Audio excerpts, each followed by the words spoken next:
جی جی جی جی پوچھیں۔ ایک ہو اور آلریڈی جماعت دوسری جماعت ہو رہی ہو، تو اس کے اندر پھر ان کو جماعت میں شامل ہونا چاہیے یا اپنی انفرادی پڑھنی چاہیے؟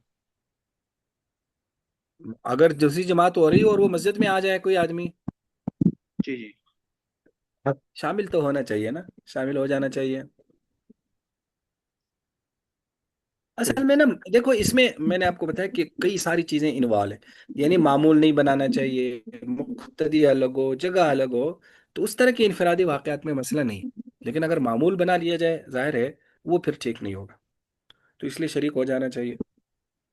استاد سر جی میں صحیح ایک سوال۔ چھوٹا سا واقعہ سناؤں یہاں پہ؟ بالکل سنائے۔ استاد مولانا زاہد الراشدی صاحب کی جو شیراں باغ میں مسجد ہے، تو جی وہ اپنا واقعہ سناتے ہیں کہ میں نے دیکھا کہ عصر کی نماز میں دو تین لوگ بعد میں آئے اور انہوں نے اپنی جماعت کروائی۔ تو ایک دن کروائی تو میں نے کچھ نہیں کہا، وہ کروا کے چلے گئے۔ دوسرے دن پھر ایسا ہی ہوا۔ جب تیسرے دن انہوں نے ایسا کیا تو میں نے ان کو بلا لیا، تو جی ظاہر بات ہے وہ اہل حدیث حضرات تھے، تو میں نے ان کو کہا کہ آئندہ ایسا نہیں کرنا۔ تو وہ کہنے لگے کہ حدیث میں آیا ہے۔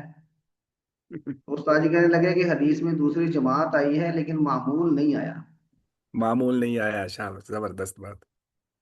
تو یہ چیز ہے کہ معمول نہیں بنانا چاہیے انفرادی واقعات میں، اور اسی وجہ سے وہ سفر میں اجازت دیتے کہ وہاں معمول نہیں ہوتا۔ بہت خوب۔ جی پڑھیں، تشریفی ہو گئی اب آپ حضرات کو، پھر پڑھیں۔ باب ما جاء في فضل العشاء والفجر في جماعة. به قال حدثنا محمود بن غيلان قال حدثنا بشير بن السري قال حدثنا سفيان عن عثمان بن حكيم عن عبد الرحمن بن ابي عمرو عن عثمان بن عفان رضي الله عنه قال قال رسول الله صلى الله عليه وسلم من شهد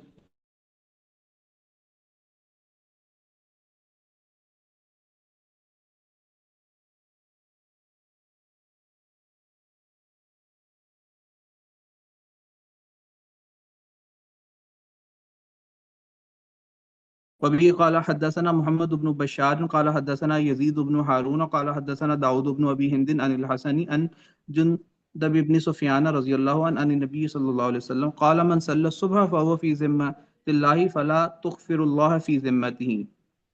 قال أبو عيسى حديث عثمان حديث حسن صحيح وقد روي هذا الحديث عن عبد الرحمن بن أبي أمرة عن عثمان رضي الله عنه موقوفا ورفي من غير وجه عن عثمان رضي الله عنه مرفوعا. وبه قال حدثنا عباس الأنبري قال حدثنا يحيى بن كثير أبو غسان الأنبري عن إسماعيل الكحالي عن عبد الله بن أوس خزاعي عن بريدة الأسلمي عن النبي صلى الله عليه وسلم قال بشر المشاعين في الظلم إلى المساجد بالنور الطام يوم القيامة. هذا حديث غريب.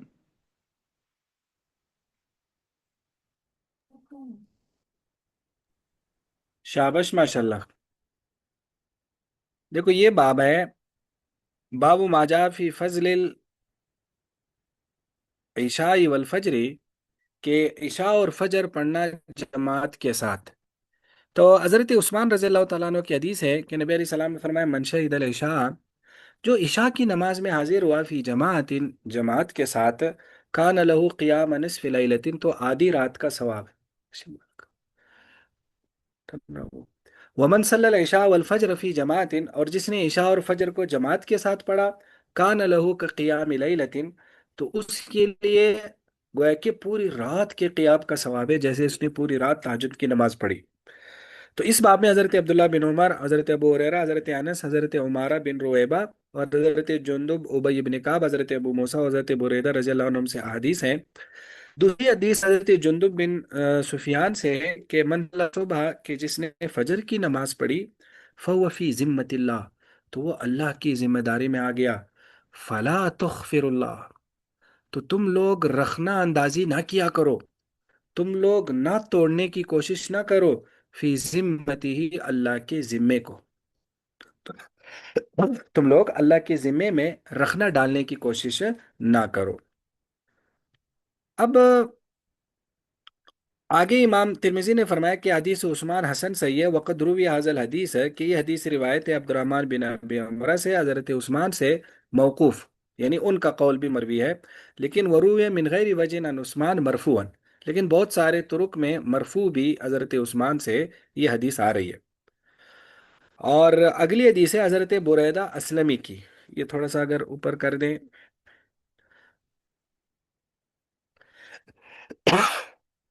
جزاکم اللہ۔ حضرت بریدہ اسلمی کی روایت ہے کہ بشر المشائین، نبی علیہ السلام نے فرمایا ان لوگوں کو خوشخبری دو جو چلتے ہیں فی الظلم تاریکیوں میں الی المساجد، مساجد تک، بالنور التام یوم القیامہ، مکمل نور کی قیامت والے دن۔ دیکھو یہ احادیث بڑی واضح ہیں، بس صرف اس میں ایک تھوڑا سا جو اوپر والی جو پہلی حدیث ہے جس میں آپ علیہ صلاۃ والسلام نے فرمایا کہ جس نے عشاء جماعت کے ساتھ پڑھی تو آدھی رات تہجد کا ثواب ہے، اور جس نے فجر اور عشاء دونوں پڑھی تو پوری رات تہجد کا ثواب ہے۔ یہ بہت ساری احادیث میں کسی عمل کے ثواب کو دوسرے عمل کے ساتھ کمپیئر کیا گیا ہے۔ جیسے مثلا آتا ہے کہ جس نے 3 بار قل اللہ پڑھا تو وہ پورا قرآن پڑھنے کے برابر ہے، اور اسی طرح بہت ساری چیزوں کو گویا کہ اس طرح سے کمپیئر کر کے بیان کیا گیا۔ تو اب ان احادیث کا کیا مطلب ہے؟ یعنی ان احادیث کا یہ مطلب ہے کہ مثلا پھر وہ عمل کرے ہی نا، مثلا 3 بار قرآن پڑھنے کا، 3 بار قل واللہ پڑھنے کا مقصد پورا قرآن پڑھنے کے برابر ہے، تو پھر پورا قرآن مت پڑھے، بس 3 بار قل واللہ پڑھتے رہے۔ اس کی مختلف توجیہات ہیں، مجھے جو ایک توجیہ سب سے پسند ہے وہ گویا کہ میں آپ کے سامنے بیان کرتا ہوں، میں نے وہ ترمذی شریف ہی کی شرح میں آتی ہے۔ تو ایک مشہور توجیہ اس کی ہم نے اپنے اساتذہ سے یہ سنی تھی کہ دراصل ایک ہوتا ہے عمل کا ثواب، ایک ہوتا ہے اس عامل کا سٹیٹس۔ تو ایک آدمی مثلا تہجد پڑھتا ہے تو تہجد کا ایک ثواب ہے نا، ایک اس کی خاص کوانٹیٹی ہے، مثلا اس میں یوں سمجھ لو، ہم ایک مثال سمجھ لیتے ہیں 1,000 نیکیوں کا ثواب ہے، ٹھیک ہے۔ ایک ہے تہجد کرنے والے کا جو ایک سٹیٹس ہے، جو مقام ہے۔ تو ہوتا یوں ہے جب کسی عمل کو دوسرے کے ساتھ کمپیئر کیا جاتا ہے تو ثواب تو مل جاتا ہے، سٹیٹس نہیں ملتا۔ اس کی مثال مثلا اساتذہ یوں بیان کرتے تھے، جیسے ایک آدمی وزیر اعظم ہے، اب وزیر اعظم کی تنخواہ آج کل کے حساب سے مثلا 2 لاکھ روپے ہے۔ اب اسی طرح کے ایک آدمی کسی ادارے میں ملازم ہے، اس کی تنخواہ بھی 2 لاکھ روپے ہے، تو وہ یہ کہہ سکتا ہے کہ میری تنخواہ وزیر اعظم کے برابر ہے، لیکن اس سے وہ وزیر اعظم تو نہیں بنا نا۔ تو ثواب تو ایک ہے، یعنی تنخواہ تو ایک جیسی ہے، لیکن سٹیٹس الگ الگ ہے۔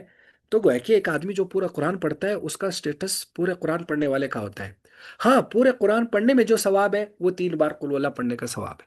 اسی طرح جو تہجد ہے تو اس کا جو ایک ثواب ہے تو فجر اور عشاء دونوں پڑھنے میں اتنا ثواب ملے گا، لیکن تہجد گزار کا سٹیٹس نہیں ملے گا۔ تو سٹیٹس ایک الگ گویا کہ مرتبہ ہے، ایک الگ اس عمل میں اس کو شامل کیا جاتا ہے، اس کا ایک الگ یعنی قیامت والے دن اس کا ایک الگ ایک گویا کہ ایک خاص مقام ہوگا۔ یہ توجہ بھی بڑی اچھی ہے، لیکن ترمذی شریف کی ایک شرح میں اس کی توجہ یہ لکھی گئی ہے کہ دراصل ہر عمل کا ایک اصلی ثواب ہوتا ہے، ایک اضافی ثواب ہوتا ہے جو اللہ کی طرف سے انعام ہوتا ہے۔ تو جب یہ ایک عمل کو کسی عمل کے ساتھ کمپیئر کیا جاتا ہے تو اس کا مطلب ہے کہ اس عمل کا ایک اصلی ثواب تو ہے، اضافی ثواب مثلا تہجد جیسا ہے۔ اب جب ایک آدمی تہجد پڑھے گا تو اس کا اصلی ثواب تو آ گیا تہجد والا، لیکن اس کو اضافی ثواب اور پتہ نہیں کیا ملے گا۔ کو گویا کہ جب کہا جاتا ہے کہ اس عمل کا ثواب اس کے برابر ہے، مثلا 3 بار قل واللہ پڑھنے کا ثواب قرآن کے برابر ہے، یہ دراصل اضافی ثواب کی بات ہو رہی ہے۔ ایک تو 3 بار قل واللہ پڑھنے کا اپنا ثواب ہے، وہ تو مل جائے گا، اضافی ثواب اس میں قرآن جیسا ثواب مل جائے گا۔ اب ایک آدمی نے جو پورا قرآن پڑھا تو پورے قرآن کا جو اصلی ثواب ہے وہ تو مل جائے گا، اس کا اضافی ثواب پھر اور ہوگا۔ تو اس طرح سے پورا قرآن پڑھنے والا وہ 3 بار قل واللہ آگے سے بڑھ گیا نا، کیونکہ اس کو تو 3 بار قل واللہ کا اصلی ثواب اور پورے قرآن جیسا اضافی ثواب مل گیا۔ جو آدمی قرآن پڑھے گا پورا، اس کو قرآن کا اپنا ثواب بھی ملے گا، اضافی ثواب اللہ کی طرف سے پتہ نہیں وہاں کیا ہوگا تو وہ بھی مل جائے گا۔ تو یہ بھی بڑی اچھی توجہ ہے کہ ان جیسی احادیث میں دراصل اس انعامی یا اضافی ثواب کی بات ہو رہی ہے کہ وہ اس جیسا عمل اللہ انعام کے طور پر وہ اس جیسا ثواب اس کو دے گا، لیکن جب وہ عمل کرے گا باقاعدہ تو اس میں اس کا اصلی ثواب تو یہی ہوگا، لیکن ساتھ اضافی ثواب اور بھی ہوگا۔ یہ دونوں تو جہاد سمجھ میں آ گئی یا نہیں آئی؟ جی سر، جیسے آپ کہہ رہے ہیں کہ پورا قرآن پڑھنے والے کے لیے ثواب، تو وہ ایک حدیث میں آتا ہے نا، آپ صلی اللہ علیہ وسلم نے فرمایا کہ قیامت والے دن اللہ کہے گا قرآن کی قاری کے اوپر تو پڑھتا جا اور درجات جو ہے وہ چڑھتا جا. تو اس کے درجات جہاں پہ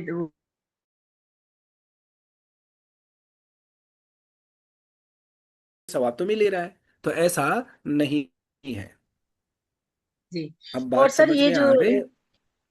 جی سر یہ جو ثواب بتایا جا رہا ہے یہ تو موٹیویشن کے لیے ہے نا، کہ بھی اتنی زیادہ فضیلت ہے عشاء اور فجر کی، بالکل ایسی. تو یہ بندہ ترغیب کسی ہی بھی کے لیے صورت کہ میں نہ. تاکہ اصل میں نا کبھی کبھی ایسا لگتا ہے کہ شاید یہ دراصل اللہ تعالیٰ ظاہر ہے درجات ہوتے ہیں نا لوگوں کے.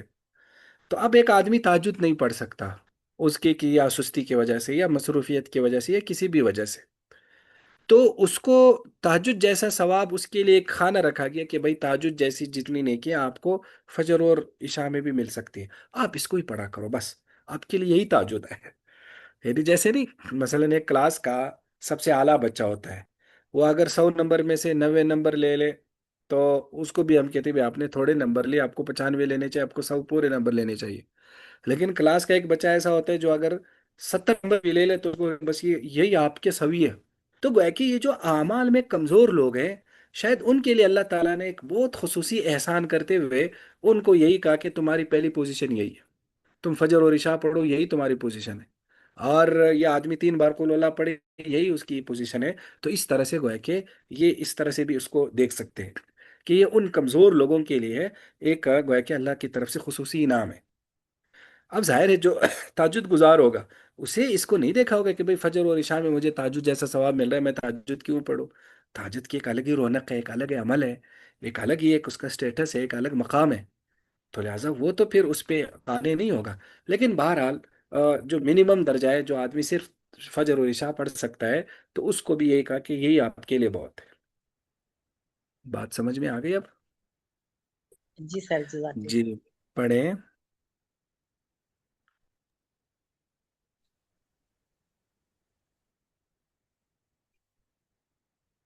باب ما جاء في فضل الصف الاول وبه قال حدثنا قتيبة قال حدثنا عبد العزيز بن محمد عن سهيل بن ابي صالح عن ابيه عن ابي هريرة رضي الله عنه قال قال رسول الله صلى الله عليه وسلم خير صفوف الرجال اولها وشرها آخرها وخير صفوف النساء آخرها وشرها أولها.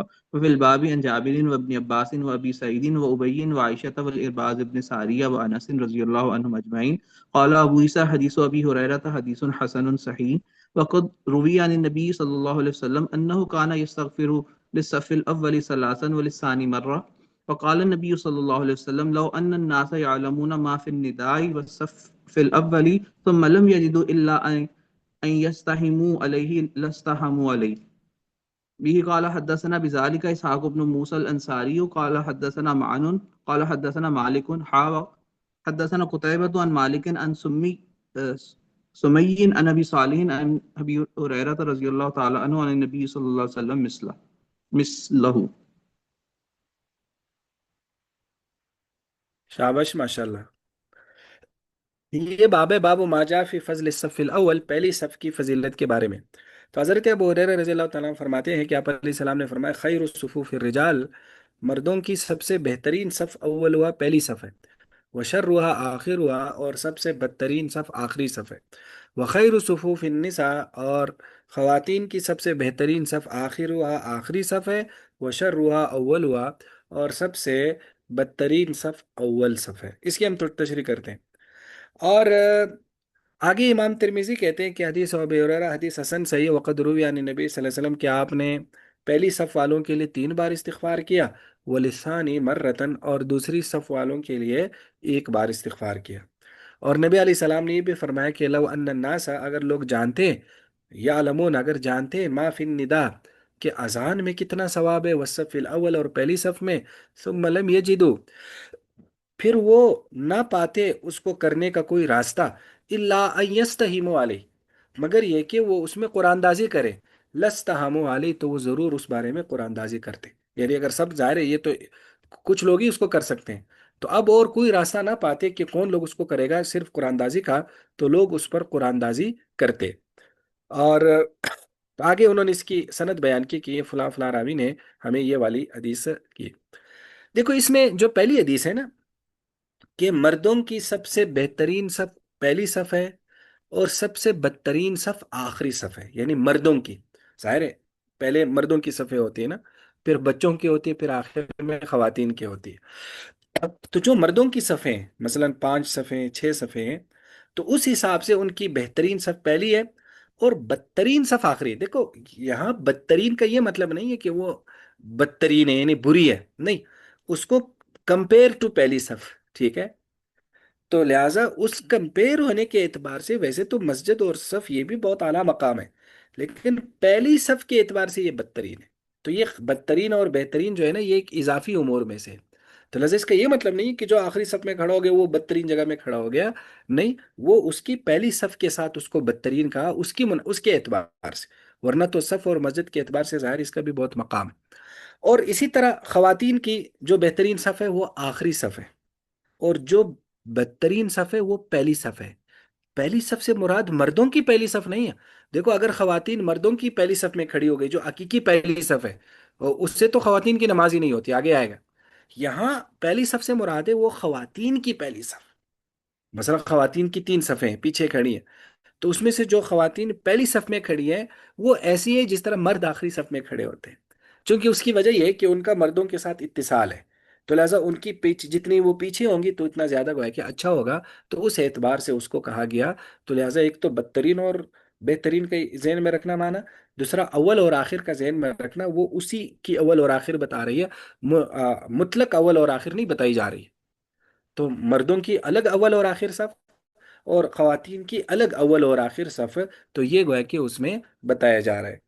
اور اور اسی طرح آپ نے فرمایا کہ پہلی صف والوں کے لیے آپ نے 3 بار استغفار کیا. دیکھو اصل میں پہلی صف والوں کا مقام تو ہونا چاہیے نا، کیونکہ پہلی صف میں کون کھڑا ہوتا ہے؟ جو مسجد میں جلدی آتا ہے. ایک تو مسجد میں جلدی آتا ہے، دوسرا وہ آدمی جو ہے وہ امام کے بالکل قریب کھڑا ہوتا ہے، تو اسے امام کی حرکات اور سکنات، امام کی آواز، سارا کچھ محسوس ہوتی ہے. اور ظاہر ہے وہ اس کی توجہ بھی زیادہ ہوتی ہے نا. یعنی یہ ایک بالکل کامن سینس کی بات ہے کہ جو لوگ پہلی صف میں کھڑے ہوتے ہیں ان کی نماز کی توجہ اور ہوتی ہے، جو درمیان والی صفوں میں کھڑے ہیں تو ان کی توجہ اور ہوتی ہے، تو اس کی توجہ بھی ان کی توجہ بھی بہت اعلیٰ ہوتی ہے. تو ان تمام امور کی بنیاد پر پہلی صف والوں کی بڑی فضیلت بتائی گئی. تو اس لیے کوشش کرنی چاہیے اگر کوئی آدمی مسجد کا عادی ہے اور جماعت میں جانا ہی ہے تو کوئی 5-10 منٹ بندہ پہلے چلے جائے اور پہلی صف میں شامل ہو جائے تو زیادہ ثواب ملے گا. اور اس میں ایک میں اتنا ثواب بتایا گیا کہ اس میں قرآن دازی بھی اگر کرنی پڑتی تو لوگ کرتے ہیں، لیکن پہلی صف کو ضرور اختیار کرتے ہیں اور اذان دینے میں پہل کرتے ہیں. تو اس لیے ظاہر ہے نیکیوں کا کوئی لمٹ نہیں ہے، یا اللہ کی قربت کی کوئی لمٹ ہے ہی نہیں. تو لہٰذا اگر جو آدمی مسجد میں شریک ہوتا ہے وہ اس سے افضل ہے جو آتا ہی نہیں. پھر جو مسجد میں شریک ہوتے ہیں تو ان کے درمیان بھی پھر کیٹیگریز ہے. پھر پہلی صف والوں میں بھی پھر کیٹیگریز ہے، جو بالکل امام کے پیچھے کھڑے ہوتے ہیں، جو دائیں جو بائیں جانب، اس طرح کی بھی کیٹیگریز ہیں. تو اس سے اللہ کی قربت کے بے شمار درجات ہیں. جی آگے. ایکسکیوز می سر، جی جن پوچھیے. مساجد میں خواتین کے لیے الگ جگہ ہوتی ہے تو وہاں پہ تو پھر خواتین کے لیے بھی پہلی صف میں ہی بیٹھنا افضل ہے نا؟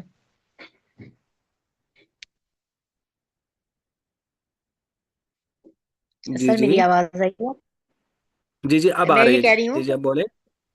کہ جن مساجد میں جہاں پہ جیسے حرم میں بھی خواتین کے لیے الگ جگہ ہوتی ہے، مسجد نبی میں تو ہے ہی پورا الگ حصہ خواتین کا، تو وہاں پہ بھی میں نے کہا پھر جو پہلی صف ہوگی وہاں پہ خواتین کے لیے بھی وہاں پہ بیٹھنا افضل ہوگا نا؟ ہاں یعنی وہاں کی آخری صف ان کے لیے افضل ہوگی نا خواتین کے لیے. بات سمجھ میں آ گئی؟ یعنی خواتین کی آخری نہیں صف سر، افضل ہے. جہاں پہ بالکل خواتین کی نا الگ جگہ ہوتی ہے، جی جی بالکل، وہاں بھی آخری صف ہی ہے. وہاں پہ وہ مردوں سے بالکل الگ ہوتی، وہاں پہ بھی وہاں آخری بھی صف دیکھو ہوگی. ظاہر ہے حدیث کا تو مطلق بتایا گیا نا کہ وہ آخری صف ان کی افضل ہے، تو اس اعتبار سے تو وہ پھر آخری صف وہاں بھی آخری صف ہوگی. نہیں سر، مسجد نبی میں تو خواتین بھی آتی تھی نا نماز کے لیے، تو یہ وہاں جی پہ تھا بالکل. نا کہ وہاں پہ تو الگ نہیں تھا، وہ تو پہلے مرد ہوتے تھے، پھر بچے ہوتے تھے، پھر خواتین ہوتی تھی. جی جی بالکل.